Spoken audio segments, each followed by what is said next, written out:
इन माँओं को बहुत सुकून देगा। हाँ भक्तों,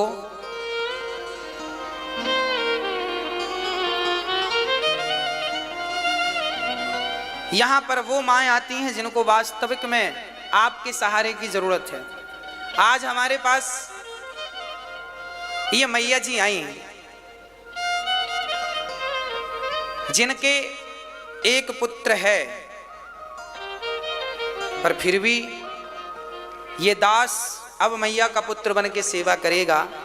माताएं आज वास्तविक में बड़ी दुखी हैं, माताएं बहुत दुखी हैं। आज ये मैया जी हैं, आज ये आई, पिछले कल में कोई और माँ आई, आगे कल में भी बहुत सारी माएँ आएंगी। इन माँओं को केवल आपके ही सहारे की जरूरत है। इनके बच्चे हैं पर सेवा नहीं करते, क्योंकि संस्कार नहीं है सेवा के। बहुत अच्छी बहुएं हैं, पढ़ी लिखी हैं, पर वो बहुत सारे लोग ऐसे हैं जो सेवा नहीं करते। अब जब वो सेवा नहीं करते तो फिर बिहारी जी ने इस दास को ही बिठाया है, चलो वो नहीं करते तो क्या हुआ, आप करो। बिहारी जी ने हमें जिम्मेदारी दी और आओ हम सभी इस जिम्मेदारी को निभाते हैं एक छोटा सा योगदान देकर। हाँ मैया जी कहाँ से हैं आप? ऋषिकेश से हैं मैया जी। अब ये यहीं रहेंगी, बेटा है एक। मैया जी आज कुछ कहना नहीं चाहेंगी, पर मैं केवल एक प्रार्थना ही कर सकता हूं ना कि हर बच्चा अपनी माँ का ख्याल रखे, हर बच्चा अपनी माँ की सेवा करे। तो इन माँओं को केवल बच्चों का प्यार चाहिए, केवल बुढ़ापे में सहारा चाहिए। तुम अपना कंधा आगे बढ़ा दो, वो आपके कंधे पे अपना हाथ रख लें, और इससे ज्यादा माँओं को क्या चाहिए, क्या चाहिए। लेकिन वो कंधा भी बड़ा दुर्लभ हो गया है। ये माता पिता हैं, ये भी अब इसी प्रकार आपसे जो हमने कहा कि माँओं की सेवा किया करो, वो केवल इसलिए कि आपके द्वारा की हुई सेवा से इन सब की सेवा होती है। कल एक दंपत्ति आए, उन्होंने कहा हमारे 2 बेटे हैं, एक बेटा 50,000 रुपए कमाता है, बेंगलोर में है, और दूसरा बेटा 80,000 रुपए कमाता है, वो भी बेंगलोर में है। बड़े बड़े पोस्ट पर हैं, इंजीनियर हैं, 50,000 और 80,000 रुपए महीना कमाते हैं। पर पिता और माता को घर से केवल इसलिए निकाल दिया कि तुम घर पे रहोगे तो 15,000 रुपए महीना हमारा ज्यादा खर्चा हो रहा है, इतना बैलेंस नहीं है। लो माँ बाप मैं कितना खर्चा हो रहा, बच्चों ने वो भी गिनती कर लिया, बोले 15,000 रुपए महीना फोकट में जा रहा है। तो माँ बाप को कह दिया कि जाओ। अब ऐसे बच्चे जब सेवा नहीं करते, तब भगवान ने इस दास को बिठाया है। और अब मैं हर माता पिता से यही कहूंगा, आपका बेटा सेवा करे ना करे, जब तक दास अनिरुद्ध की श्वासें हैं तब तक इन माँओं की सेवा, पिताओं की सेवा हम करेंगे। हाँ आपकी सेवा अब हम करेंगे। बैठे, भगवत कृपा आप पर बनी रहेगी। कोई कितना भी अपमान करे आपका, कोई कितना भी अनादर करे आपका, पर आपको तो हमेशा मुस्कुराते रहना है, सदा प्रसन्न रहना, प्रसन्न अवस्था में ही रहा करो।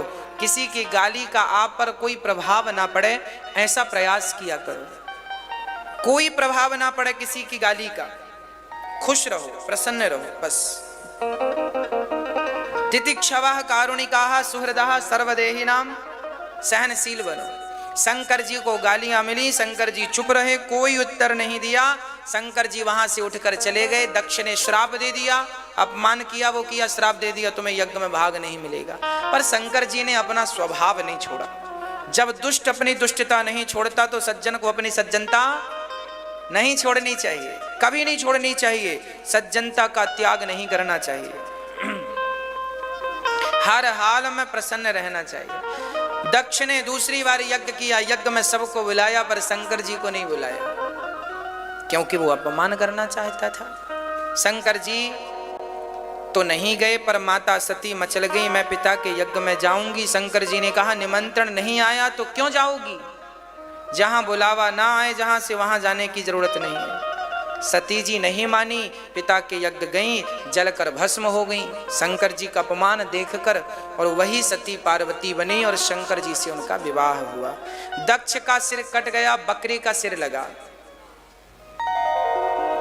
बकरा क्या बोलता है? क्या बोलता है? मैं। जो ज्यादा अभिमानी होता है भगवान उसे बकरा बनाते हैं। आप में से किसी को तो नहीं बनना, तो फिर अहंकार ना किया करो, अहंकार ना किया करो। एक पक्षी होता है जिसका नाम होता है मैना। क्या होता है? मैं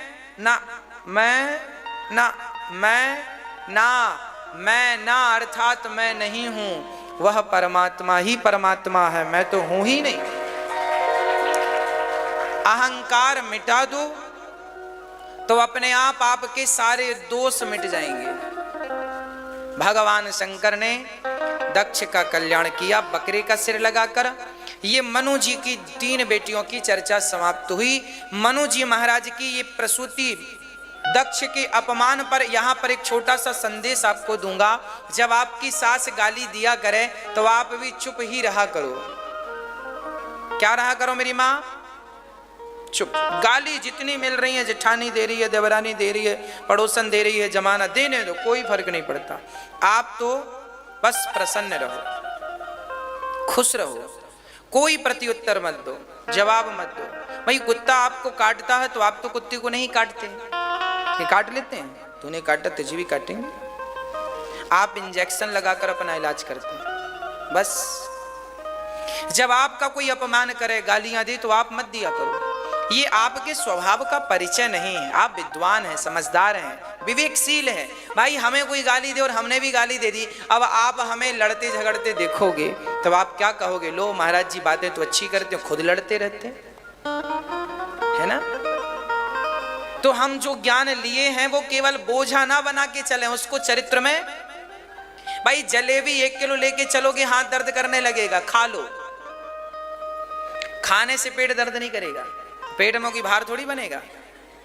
उसी प्रकार ज्ञान को आप केवल लेकर चलते हैं तो ज्ञान भार बन जाता है, पर वह ज्ञान जब चरित्र में उतर जाता है तो वही ज्ञान कल्याण कर देता है। तो ज्ञान भार ना बन जाए, ज्ञान क्या ना बन जाए? भार ना बन जाए। इसका आपको विशेष ख्याल रखना चाहिए, ठीक है मैया जी।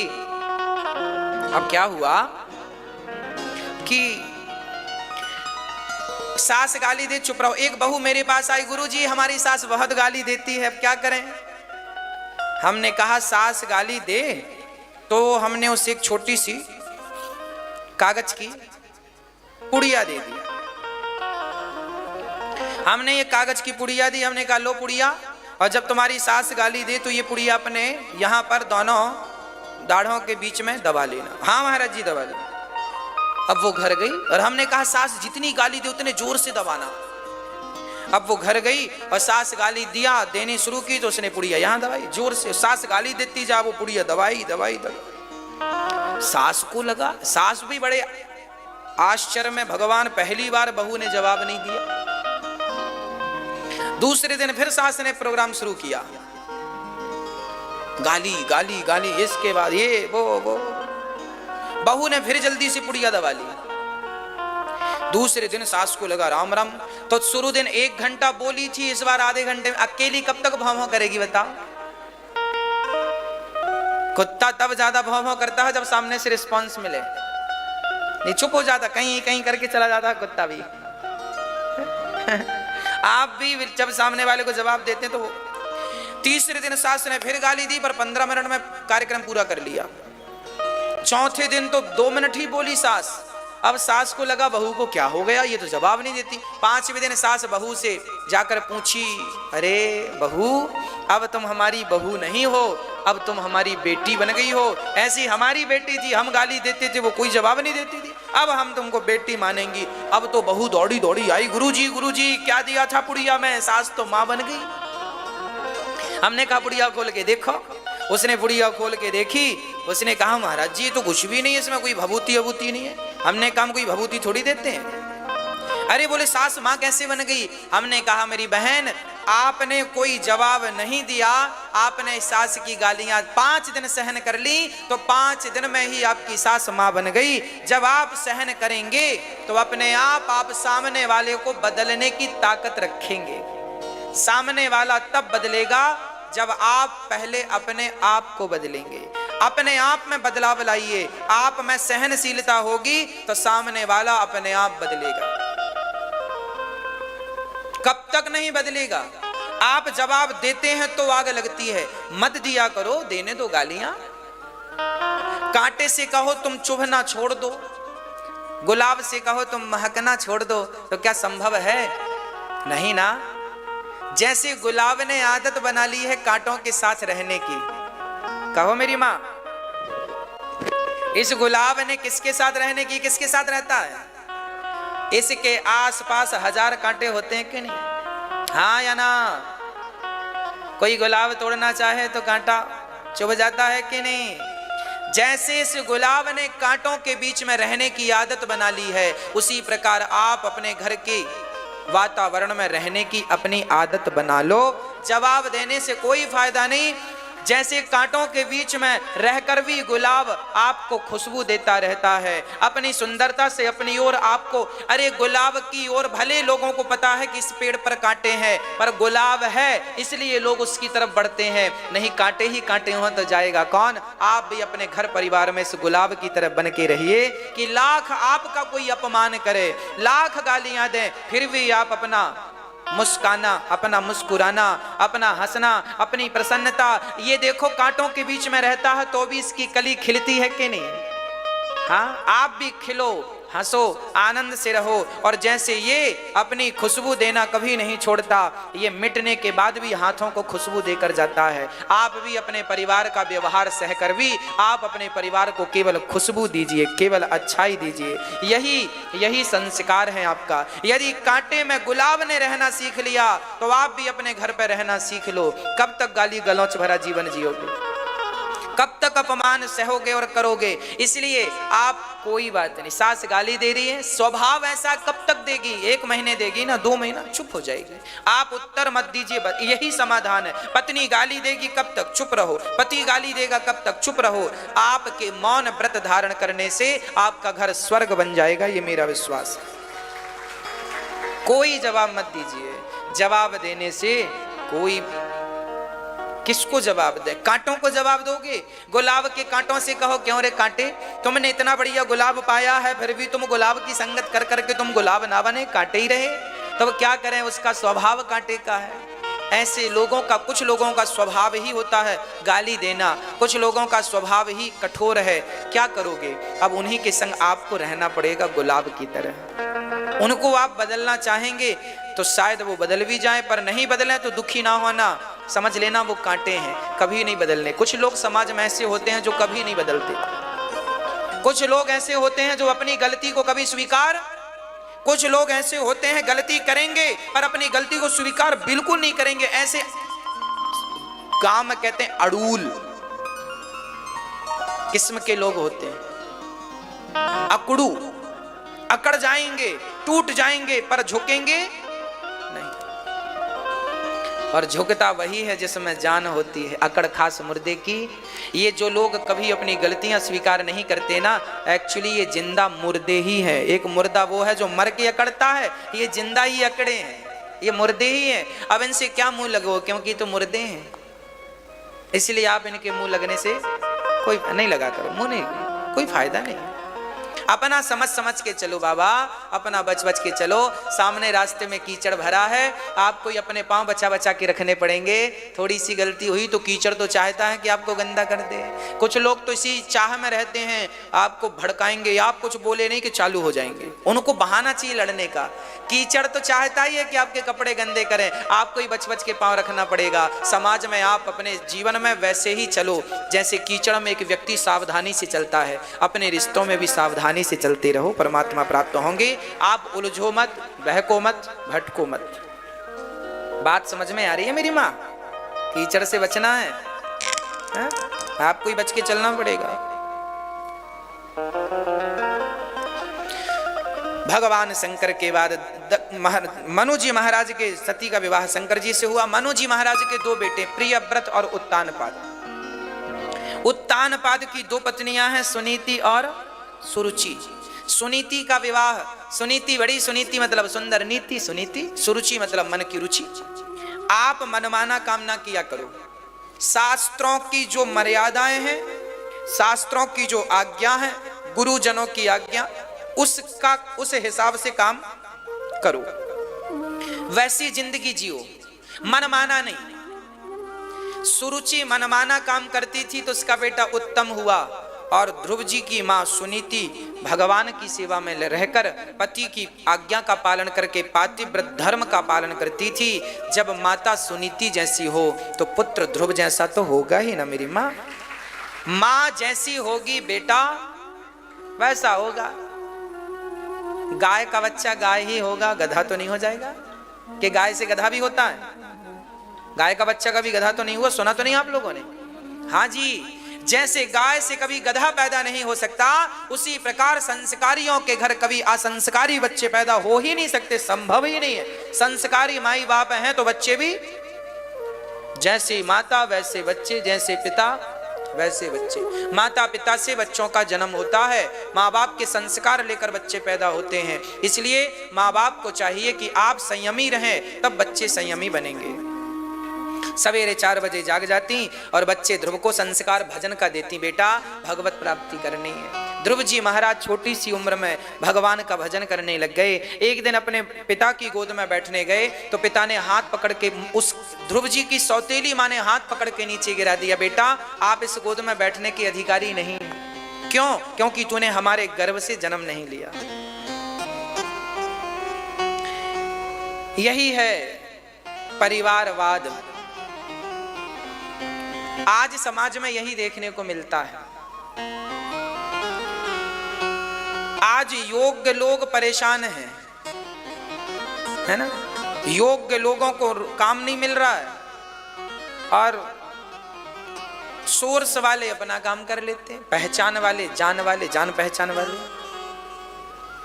ध्रुव जी को इसलिए हाथ पकड़ के निकाल दिया क्योंकि तू मेरा बेटा नहीं, जबकि योग्य ध्रुव जी थे। पर मेरा बेटा भले योग्य नहीं है, सुरुचि कह रही है, पर बैठेगा यही गद्दी पर। अरे भाई, राजा उन्हीं को बनाना चाहिए जो योग्य हो। अयोग्य राजा बनेगा तो प्रजा को कष्ट देगा। ध्रुव जी को हाथ पकड़ के गिरा दिया। तब साराध्य पुरुषम तस्यैवानुग्रहेण में गर्भे त्वं साधयात्मानं यदि छसी नृपासनम। रोते रोते ध्रुव जी माँ के पास आए। माँ माँ क्या हुआ बेटा? माँ, उस सुरुचि माँ ने कह दिया है कि तू अभागिन का बेटा है। माँ, क्या आप अभागिन हो? बच्ची ने 5 साल के ध्रुव ने पूछा। माँ ने कहा हाँ बेटा मैं अभागिन हूँ। अरे भाग्यशाली होती तो तुझे तेरे पिता की गोद में ना बैठा देती। तू जा बेटा, तू अपना भाग्य सवार के आ। देखिए कैसी माएँ थी उस जमाने की, जो अपने बच्चे को कर्मठ बना रही हैं। क्या बना रही हैं? आप लोग अपने बच्चों को जूजू बना देते हैं। हमारा बच्चा बड़ा सुकुमार है, नंगे पांव चलेगा नहीं, कंकड़। अरे बच्चों को मजबूत बनाने के लिए इन्हें नंगे पांव कांटों मतलब कंकड़ में दौड़ाओ। हर परिस्थिति। हमारे भारत के जवान, मिलिट्री वाले जवान, जो मिलिट्री है, फौजी हैं, जवान है, कितना उनका तपाया जाता है शरीर। जंगल में भी वो भूखे प्यासे रह सकते हैं, ऐसी ट्रेनिंग दी जाती है। कितना तपाया जाता है। और आजकल की मम्मियां अपने बच्चों को तपाती नहीं है। सवेरे बच्चा वैन में स्कूल जाता है, बस में स्कूल जाता है, ऐसा लगता है स्कूल नहीं जा रहा, अमेरिका जा रहा। बाहर तक दरवाजे पे बैठा ऐसा लगता अमेरिका जा रहा, स्कूल नहीं जा रहा।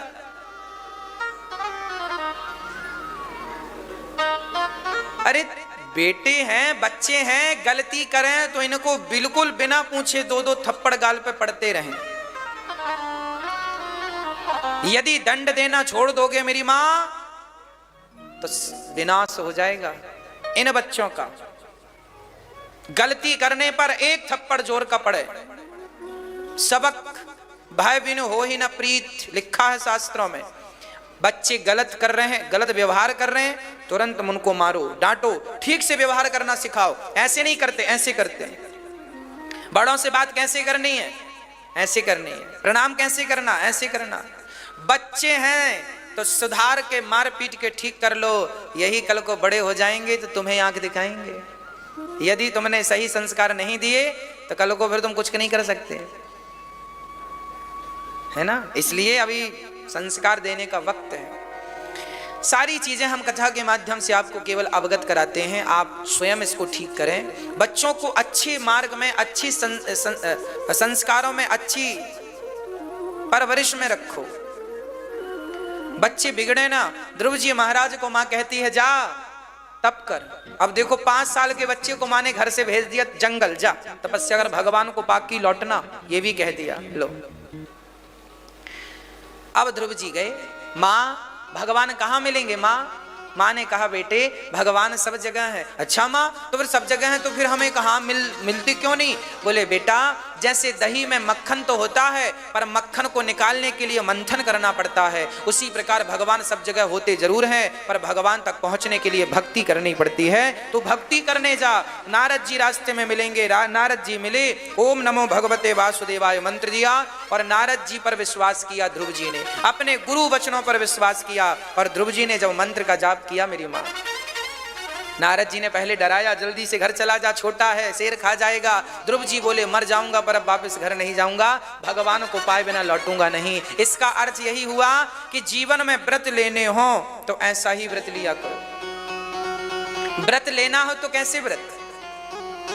आप लोग भी व्रत रखती हो, सोमवार का, मंगलवार का, अमावस्या का, पूर्णिमा का। व्रत के दिन माताएं खाती नहीं है।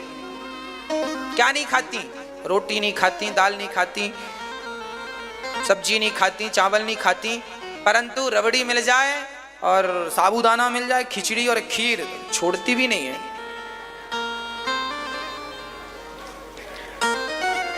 व्रत का मतलब आप लोगों को यही लगता है ना खाने का नाम व्रत है। अरे भाई क्यों? भारत के लोग इतने ज्ञानी हैं, भारत के लोग इतने समझदार, सारा विश्व भारत से सीखता है और तुम ही नहीं सीख पाए।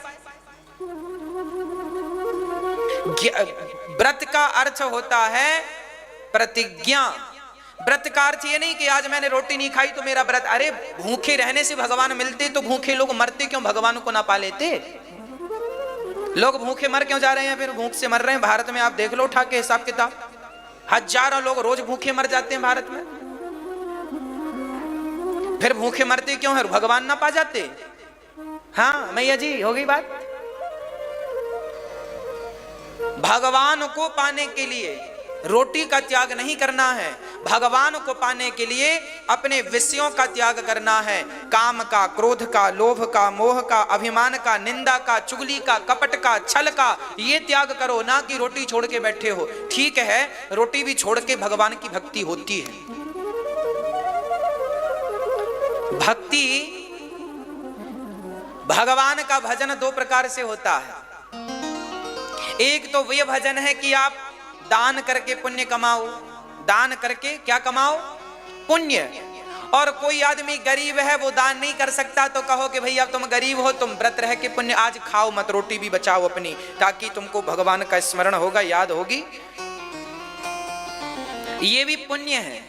दान करना पुण्य है और भूखे रहना भी पुण्य है, पर भगवान के लिए। दिन भर भगवान का चिंतन ऐसे करो, जिस दिन आपका व्रत है उस दिन अधिक से अधिक भगवान का भजन हो, अधिक से अधिक कीर्तन हो, भगवान में इतने खो जाओ कि खाने पीने का याद ही न रहे। इसका नाम व्रत है। पर लोग जिस दिन व्रत होते हैं एक माला भी नहीं जपते। जो जपते हैं उनको हम प्रणाम करते हैं। अरे व्रत का दिन मतलब छुट्टी। आज दिन भर भगवान का भजन करो। आज कम से कम 1 लाख नाम जपो। नारायण नारायण नारायण श्रीमन नारायण श्रीमन नारायण नारायण नारायण नारायण नारायण नारायण 1 लाख बार जपो। आज व्रत है ना आपका, ज्यादा जपो।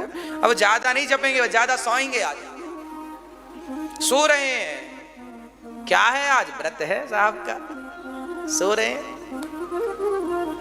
व्रत का मतलब है प्रतिज्ञा।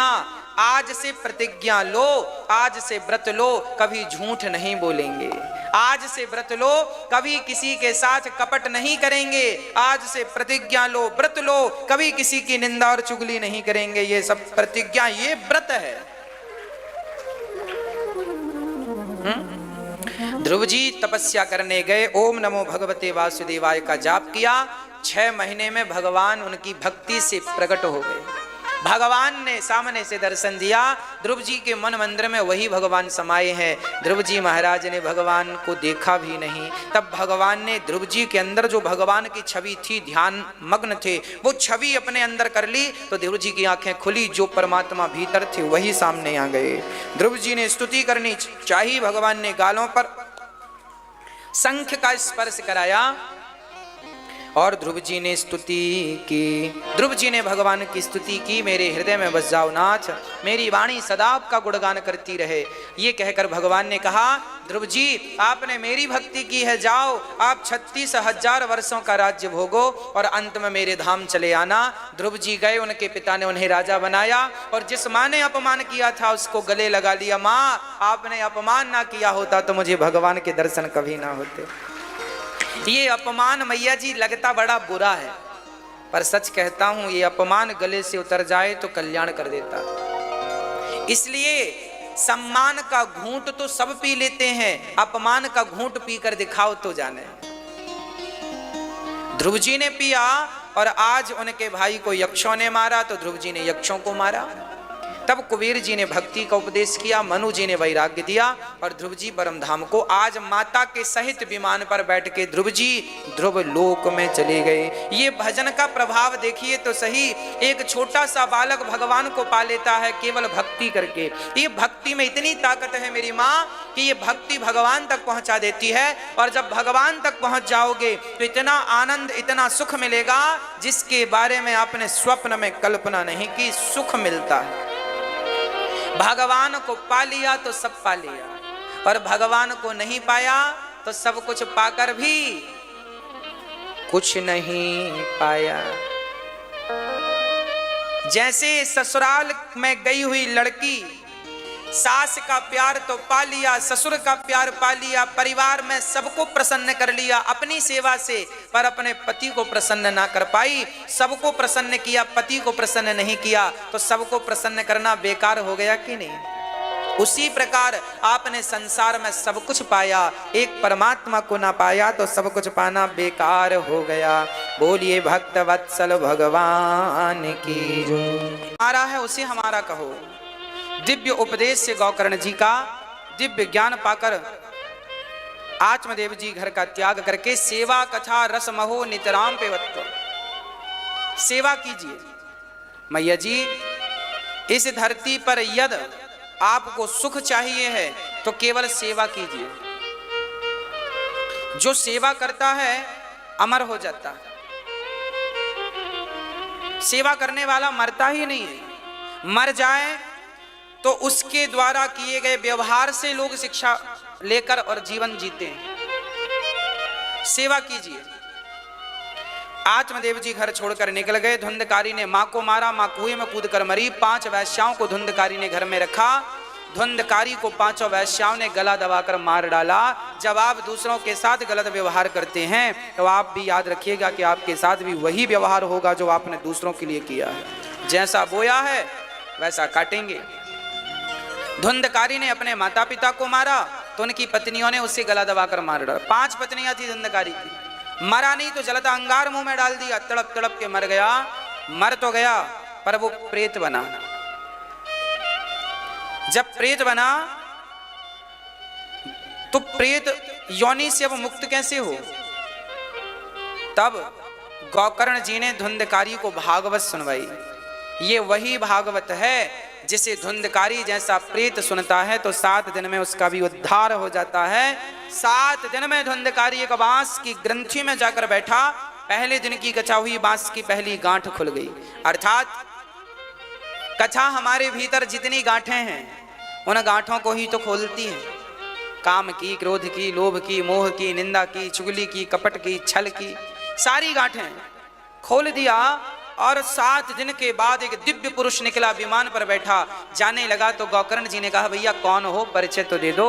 तब कहा, मैं आपका भाई धुंधकारी हूँ। अच्छा, आपकी मुक्ति हो गई? कैसे हो गई? बोले, भागवत की एक एक शब्द को मैंने सुना एक एक शब्द को सुनता गया, अंदर का एक एक पाप एक एक शब्द से नष्ट होता गया और इन 18,000 श्लोकों से समस्त पाप नष्ट हो गया और आज मैं मोक्ष का अधिकारी बन गया हूं। कितना भी प्रबल पाप क्यों ना हो, भागवत उस पाप को साफ कर दे। भागवत जी ऐसा साबुन है, कैसा वाला भी दाग क्यों ना हो साफ होगा, जन्म जन्म का पाप का दाग क्यों ना हो साफ होगा। बस भागवत का साबुन लगाते रहो, अर्थात कथा सुनते रहो। धुंधकारी जैसा पतित भी पावन हो गया। अब तो गोकर्ण जी ने दूसरी बार कथा का अनुष्ठान किया, कथा सुनवाई तो सब झूमने लगे। भगवान ने प्रकट होकर हृदय से गोकर्ण जी को लगाया और उस कथा में कुत्ता बिल्ली पशु पक्षी जिनके कान में धोखे से भी एक शब्द गया उनका भी उद्धार हो गया। ये वृंदावन के बंदर भी बड़े भाग्यशाली हैं, इनके कानों में भी राधे कृष्ण श्री कृष्ण गोविंद हरे मुरारी कथा कीर्तन पड़ता रहता। इसलिए वृंदावन के वृक्ष को मर्म न जाने कोई डाल डाले और पात पात में राधे राधे हो। इसलिए मरना हो तो तीर्थों में मरिएगा, घर पे मत मरिएगा। आप घर पर कीर्तन नहीं करते, करा करिए, कीर्तन करेंगे और आपके घर जो चिड़िया कुत्ता बिल्ली भी आपके घर में होंगे उस कीर्तन के प्रभाव से उन कुत्ता बिल्लियों के पाप भी नष्ट हो जाएंगे। उसके बाद वो कोई व्यक्ति अपने पापवश कुत्ता बन जाए और वो किसी मंदिर में कथा कीर्तन सुनने लग जाए, उसके समझ में तो कुछ नहीं आएगा, पर कानों से जो शब्द जाएंगे वो कानों के द्वारा गए शब्द ही उसको जीवन में मोक्ष की गति प्राप्त करा देंगे। ये कथा पतित को चींटी को भी तार देती है। इसलिए वृंदावन आप भी अपने घर में कीर्तन किया करिए, भगवान का नाम जपा करिए। धुंधकारी का कल्याण हुआ, भागवत जी से भगवान प्रकट होकर हृदय से लगाए। श्रोता कैसा हो, वक्ता कैसा हो, विरक्तो वैष्णवो विप्रो वेद शास्त्र विशुद्धिकृत दृष्टांत कुशलो धीरो वक्ता कार्योस्ति निस्पृहा। वक्ता विरक्त हो, वैष्णव हो, वक्ता ब्राह्मण ही हो, वक्ता समझदार हो, ज्ञानी हो, अपनी बात को जो ज्ञान के वेदों की पुराणों की बातें हैं वो समझाने में कुशल हो। वक्ता कार्योस्ति निस्पृहा। लोभी और लालची वक्ता नहीं होना चाहिए, जो आपसे लेकर के समाज की सेवा में लगाए, ऐसी विचारधारा होनी चाहिए, है ना। जैसे समुद्र से पानी लेकर बादल, भाप लेकर बादल पानी वापिस बरसा देते हैं, उसी प्रकार ये दास ने सीखा है पुराणों से कि आप हमें दान देंगे, हम उस दान का करेंगे क्या। आओ आप जो दान देते हैं उसी दान से माँओं की सेवा करते हैं, उसी दान से पिताओं की सेवा करते हैं, उसी दान से हॉस्पिटल बनाकर जरूरतमंदों को इलाज कराते हैं। अभी हॉस्पिटल बना नहीं है पर 100 लोग रोज इलाज कराने आते हैं गौरी गोपाल वृद्धाश्रम में। डॉक्टर साहब बैठते हैं, सबको फ्री में निःशुल्क दवाइयाँ देते हैं। हमने 4 चाबियां आपको दे दी हैं, सही समय पे लगा के अपना अपना ताला खोल के तिजोरी से निकाल लेना जितना जरूरत पड़े। आप लोग लोहे की चाबी लटकाए घूमती हो वजनदार, अपनी चाबी में तो वजन भी नहीं है। आपकी चाबी का तो डर है कहीं ले ना जाए। कौन? हाँ हाँ, ले ना जाए, पर ये चाबी ऐसी है कोई चुरा ही नहीं सकता। चोर ना लूटे, चोर ना लेवे, और चोरी का कोई सवाल। तो भागवत जी, ऐसी भागवत जी आप सुन रहे हैं जो सब कुछ देती हैं।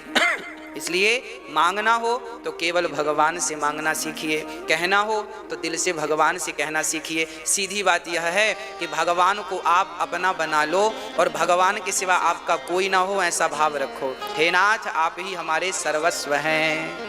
क्या क्या है भगवान आपके, बताओ क्या क्या है भगवान आपके, बताओ, संबंध बताओ एक दो। क्या है भगवान आपके? मैया जी, कौन है भगवान हमारे? सब कुछ है। इसलिए एक भगवान से पक्का वाला रिश्ता बनाओ, बाकी दुनिया वालों से रिश्ता बनाओ पर बहुत पक्का नहीं हो। मरने के पहले संसार वालों के बंधन को खोलना भी तो पड़ेगा भाई। गांठ कस के लगा लोगे तो खुलेगी कैसे? इसलिए भगवान से पक्की वाली गांठ लगाइएगा खुलेने, और संसार वालों को कच्ची गांठ में बांधिएगा। पर आप उल्टा करते हैं, भगवान तो कच्ची में बंधे और संसार वाले बड़ा 4-4 गांठ लगी, 1 2 3 4। सच्चिदानंद रूपाय विश्वोत्पत्त्यादि हेतवे तापत्रय विनाशाय श्री कृष्णाय वयं नुमः। सत चित आनंद, भगवान कैसे हैं मेरी माँ? मैया जी ओ मेरी माँ, ध्यान लगा के सुनिएगा। भगवान कैसे हैं? सत चित आनंद, ईश्वर सत्य है। इसलिए भगवान को ही हम प्रणाम करें, क्योंकि वही प्रणाम करने योग्य, वही सत्य है। ब्रह्म सत्यम जगन मिथ्या, ईश्वर सत्य है, परमात्मा सत्य है, जगत मिथ्या है।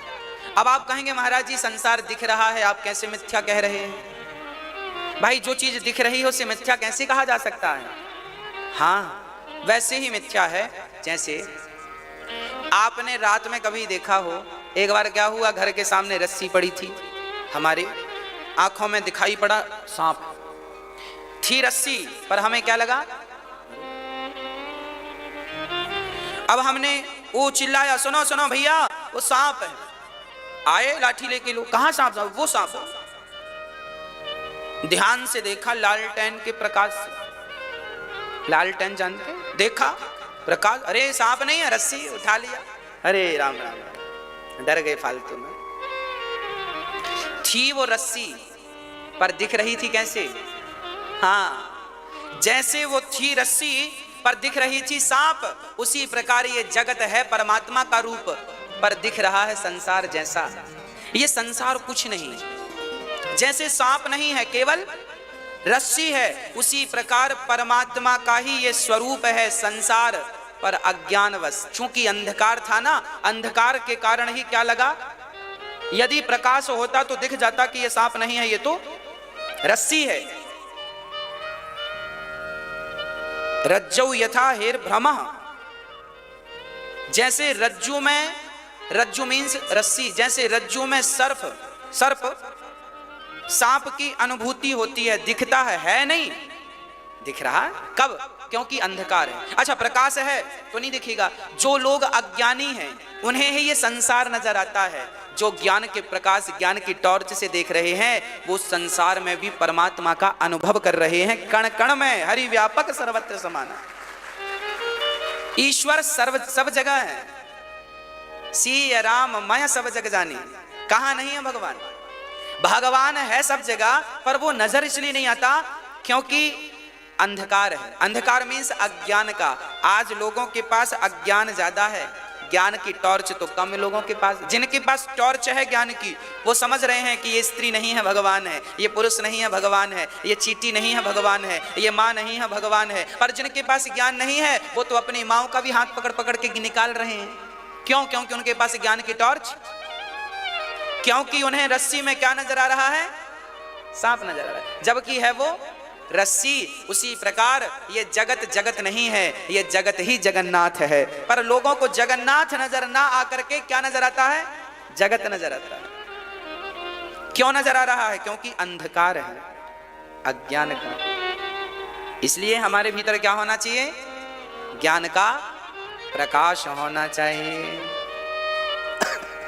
सूर्य कोटि समप्रभा, सूर्य का प्रकाश, करोड़ों सूर्य का प्रकाश सूत जी में था। ज्ञान का प्रकाश को कह रहे हैं ना, सूर्य कोटि समप्रभा। इसलिए भगवान इस भाव से ईश्वर सत्य है। चित मीन्स प्रकाश, वही ज्ञान का प्रकाश। परमात्मा सबके भीतर बैठा है। अब आप कहेंगे महाराज जी भगवान सबके भीतर बैठे हैं, तो क्या चोर के भीतर भी बैठे हैं? हाँ। तो क्या गलत व्यक्ति के भीतर भी बैठे हैं? हाँ। अरे महाराज जी फिर सबके भीतर भगवान बैठे हैं तो चोर फिर चोरी क्यों करता है? गलत व्यक्ति गलत क्यों करता है? फिर नहीं करना चाहिए। हाँ मैया, ओ पंचायती मैया हो गई, अब ध्यान दो।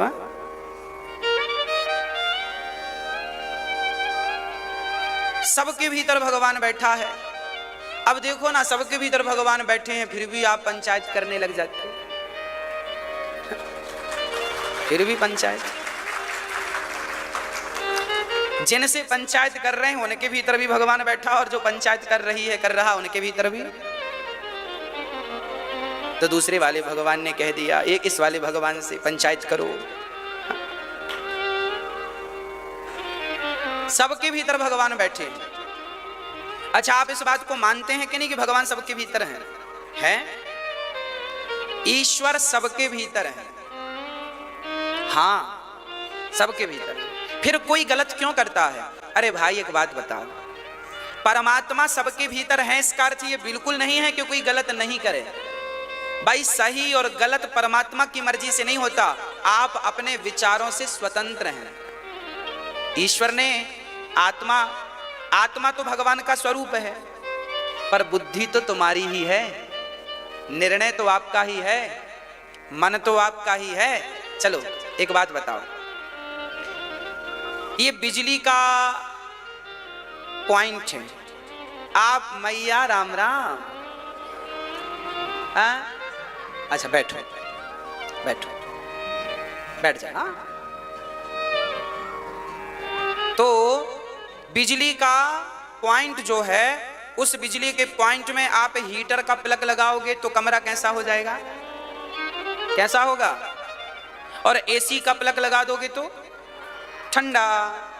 अब मुझे बताओ कि जो आपके बिजली का पॉइंट है बोर्ड में जो आपने प्लग लगाया, ये बताओ बिजली ठंडी है कि गर्म है? बिजली कैसी है, गर्म की ठंडी? यदि गर्म है तो फिर एसी ने ठंडा क्यों कर दिया? यदि बिजली गर्म है तो फिर कमरा ठंडा कैसे है बताओ? तो आप कहेंगे बिजली ठंडी है, तो बिजली ठंडी है तो फिर हीटर ने कमरा गर्म क्यों कर दिया? इसका अर्थ यह है, बिजली ना तो ठंडी होती है ना तो गर्म, उसे जैसी संगत मिलती है। हीटर की संगत मिली तो हीटर को गर्म कर दिया, एसी की संगत मिली। बिजली का काम है चलाना, चलने की पद्धति कैसी है ये तो सिस्टम में फिट है। हीटर में फिट है कि वो गर्म होगा, एसी में सिस्टम लगा है कि वो बिजली केवल पावर देगी। बिजली का काम क्या है? केवल पावर देना। पावर बिजली देती है, पर क्रिया जो है वो तो वो करता है ना, जो यंत्र लगा है हीटर का यंत्र, हीटर का काम हीटर करेगा, एसी का काम एसी, कूलर का काम कूलर, ठीक, वॉशिंग मशीन का काम वॉशिंग मशीन करेगी, सब बिजली से चलती है। उसी प्रकार जैसे आपका मोबाइल भी बिजली से चलता है, चार्ज करना पड़ता है, उससे बात होती है, चलता सब बिजली से ही। चार्ज ना करो तो क्या कर लेगा मोबाइल? जैसे हजारों उपकरण मोबाइल इत्यादि बिजली से चलने वाले हैं, बिजली सबको पावर दे रही है, उसी प्रकार आत्मा जो है, परमात्मा जो है, वो सबको क्या दे रहा है?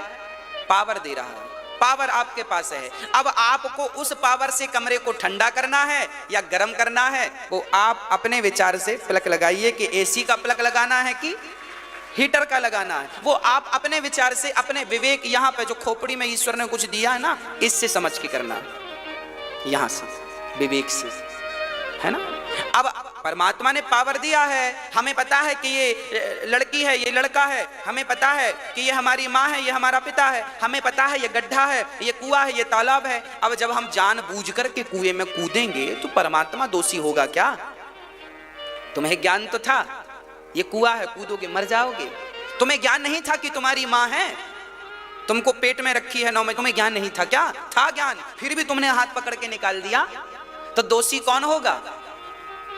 तुम दोषी बनोगे ना।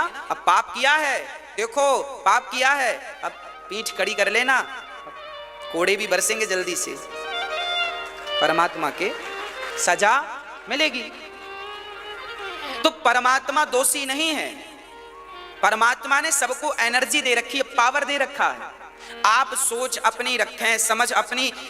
दूध और शराब मेरे सामने 2 गिलास रखी हैं, एक में शराब भरी है, एक में दूध भरा है, मेरे सामने 2 गिलासें हैं। अब मुझे ही तो निर्णय लेना पड़ेगा कि मुझे क्या पीना है और क्या नहीं पीना। इसमें परमात्मा का क्या कसूर? कोई कहे भगवान हमारे बेटे को शराबी बना दिया, भगवान ने बनाया,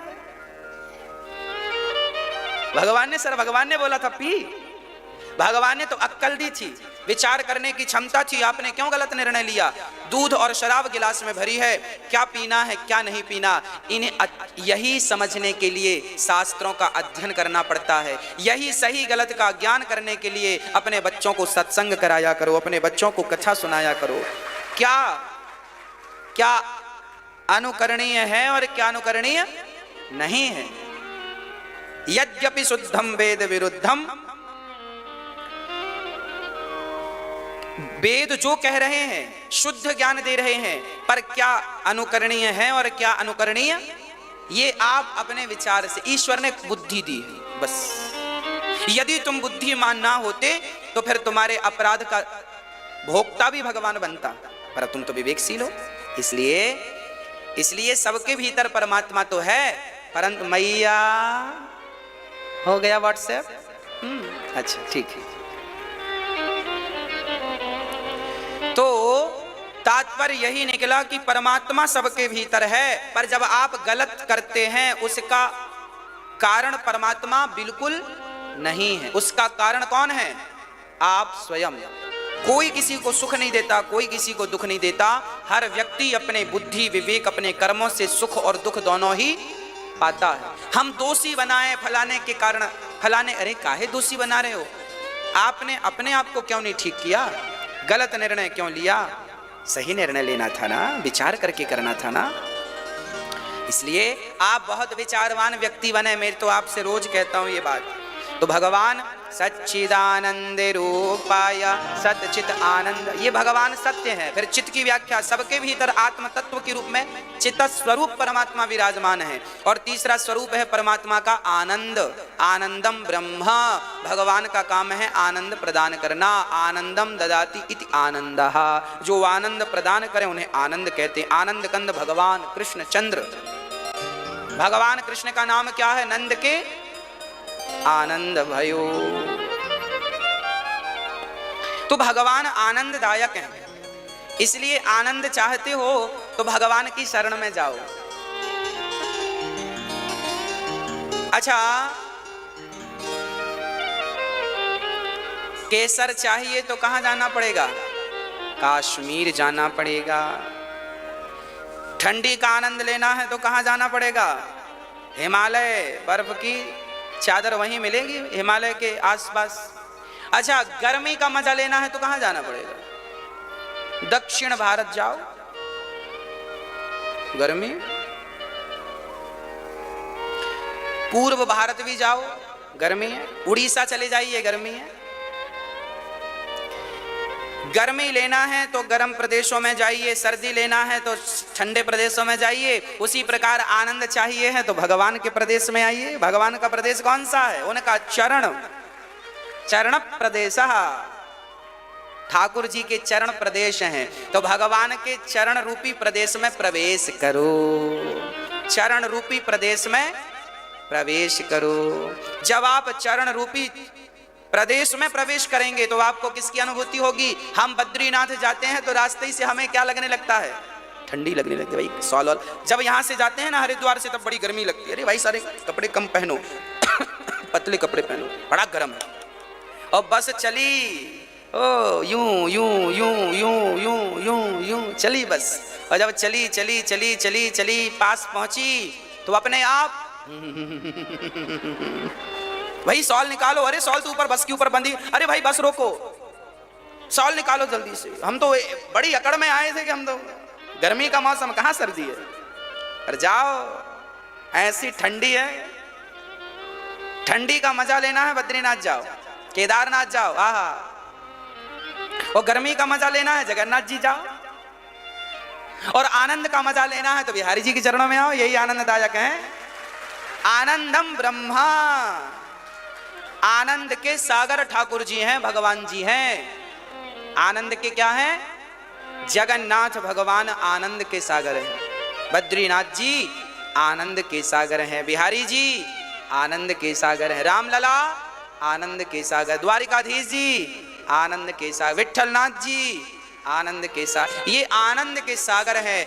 हम कितने भी थके हों और बिहारी जी का दर्शन कर लें, जगन्नाथ जी का दर्शन कर लें, थोड़ी देर के लिए लगता है सारी थकावट मिट गई। और भगवान का दर्शन आज भी आप जाओ, आप कभी जगन्नाथ जी जाओ, आप कितने भी थके क्यों ना हो, आप बद्रीनाथ जी जाओ, कितने भी थके क्यों ना हो, पर जब भगवान का दर्शन करते हैं ना हम लोग 2 मिनट के लिए, आनंद की अनुभूति होती है कि नहीं?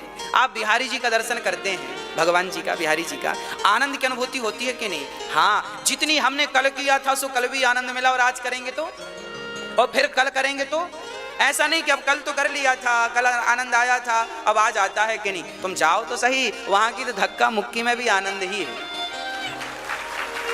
वहां की तो धक्कों में भी आनंद है। यही तो बिहारी जी का आनंद है। इसलिए कहता हूं कि भगवान आनंद के सागर हैं। यदि आनंद चाहते हो तो रबड़ी में आनंद नहीं है, रसगुल्लों में आनंद नहीं है, भोगों में आनंद नहीं है। आनंद तो केवल बिहारी जी के चरणों में है, राम लला के चरणों में है, बस केवल इनके चरण। तो आनंद पाना हो तो भगवत शरणागति ग्रहण करो। अब आपको क्या चाहिए वो मैं सब बताते जा रहा हूं, यहां बिठाते चलना, सब भूल ना जाना। शाम को पूछेंगे फिर हम आपसे आज क्या सुनाई थी कथा में। हम जो कथा में सुनाया करें ना, वो आप लोग आपस में चर्चा किया करो तो रिवीजन हो जाएगा। कुछ आपको याद रहेगा, कुछ उनको याद रहेगा, तो वो कुछ आपको याद दिलाएंगे, कुछ आप उनको याद, तो रिवीजन हो जाएगा। कुछ याद आ रहा है, जब अध्ययन करोगे, सत्संग करोगे, तो जो विस्मरण है वो भी याद आ जाएगा। तो आप कथा से घर में सोने के पहले, इसलिए कथा पति पत्नी को, माता पुत्र को, मतलब परिवार में सब लोग मिलकर सुने। पति लोग कथा ना सुन पाए तो पत्नी सोने के पहले अपने पति को बताओ कि आज कथा में ये सुनाया गया था। बढ़िया लगे तो यूट्यूब से निकाल के, फिर से साधन है आजकल तो आप यूट्यूब से निकाल के सुनवाओ। ये बात बढ़िया थी, इसको सुनो, ये बढ़िया सिद्धांत था, इसको सुनो। हाँ, ऐसे किया करो, रिवीजन हो जाएगा, बात यहाँ सेट हो जाएगी, फिर आप जीवन में सुखी रहेंगे। ऐसे तो हम लोगों ने बहुत सुना है, पर सुना बहुत है, चरित्र में नहीं उतरा। अब उतारने वाला सुनना। तो भगवान कैसे हैं? भगवान विश्व की उत्पत्ति करते हैं, पालन करते हैं और संहार करते हैं। चलो खिंचा रही है, चलो खिंचा रही है। यहाँ पे वीडियो बनाने के लिए कोई रिक्शा नहीं मिल पा रहा है। अब कोई जब रिक्शा आएगी जब वीडियो बनेगी, क्या पता कल रील ही ना आ पाए। ये देखो, ये शिक्षा के आशय है, ये भी शिक्षा के आशय, ये भी शिक्षा के आशय। रील देख रहे हैं यहाँ पे हमारी। देखो ये टाइम पास हो रहा है यहाँ पे, क्योंकि इनकी कुछ बस का नहीं है। ये है हमारे यूट्यूबर अंकु, ये बहुत मोटा भाई, और यहाँ पे चल रहा है बहुत। देखो ये टाइम पास हो रहा है यहाँ